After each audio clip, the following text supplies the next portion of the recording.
Chair recognizes Ms. Crockett. Thank you so much, Mr. Chair. It's the faux outrage for me. It's as faux news that I'm hearing, because somehow you guys, and when I say you guys, I am referring to my Republican colleagues, pretend as if you are the heroes of the story. But let me remind you who set the House on fire. It was y'all. So let me go ahead and handle these receipts, because I know that I always have to have proof, even though I guess our education system is failing us, because it seems like facts don't seem to faze people that vote for y'all. But I'm going to do it anyway. So when we talk about debt, I'd ask for unanimous consent to enter into a record this article that says Donald Trump built a national debt so big, even before the pandemic, that it'll weigh down the economy for years. Without objection, so ordered. Thank you so much. In fact, it talked about the fact that he ran up our debt almost $8 trillion. It was estimated to be $7.8 trillion at that time. And this is it's actually the third biggest increase ever under any presidential administration. So I don't understand how y'all gonna play the heroes. I also want to just kind of be clear about some basic level setting of civics, because it seems like civics is evading us.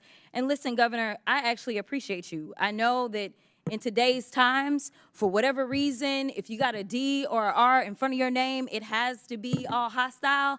Listen, I am a former business owner. If I was not sitting in this seat, I would still have my law firm, but you know, we have rules, right? So I'm not allowed to practice law. I'm not allowed to do a lot of other things, because ethics decides that that's not really a good thing, to make sure that the American people can trust that I don't have any divided interest.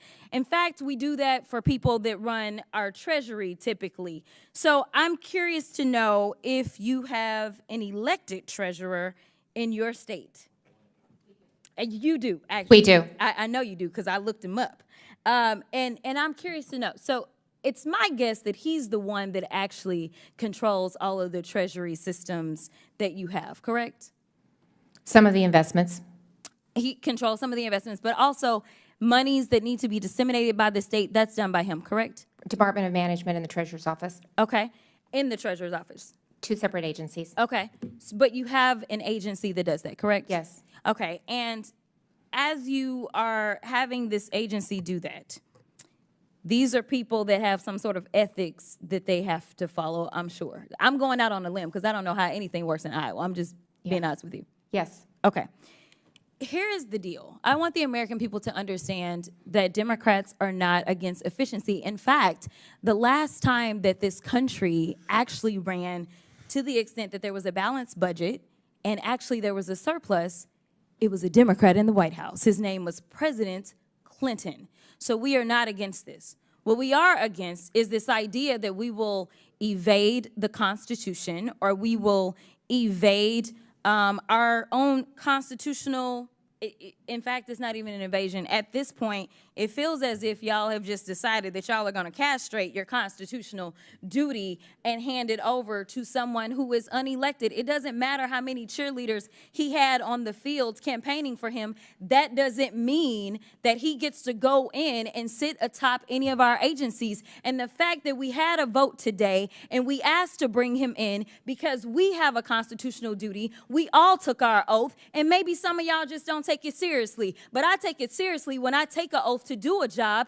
and my job is to look out and make sure that we don't have any kings or queens in this country. But it seems like y'all have decided that it's going to be Mr. King and his queen, and y'all can pick which one is which.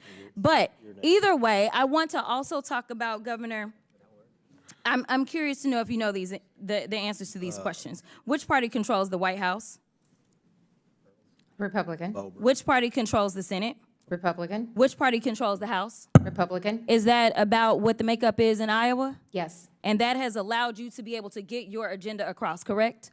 Yes. And you haven't had to bring in somebody to basically usurp any types of norms because you worked through the process, correct? Well, I did executive orders, Yes or no? 2080 Yes or no? agreements, and then Yes- went to yes the or no? Because legislature we've as only well. got It wasn't to- all of the I'm above. gonna reclaim my time because I All of only the got so above. much time left. All of the I above. also want to point out that you specifically talked about that you recently had 3 national declarations for disasters, and I want to enter into the record a unanimous consent. Trump moves to abolish FEMA, shift disaster response to states. Without objection. And my so ordered. final unanimous consent I'd ask says that Mike Johnson's budget plan is at risk of collapse, even though we know that y'all control all 3 levers of government. So if this is what y'all want to do, then go ahead and clean it up and fix it and just go through the process. And honestly, there's nothing that Order. we will be able to say about it. Order. And with that, I will yield.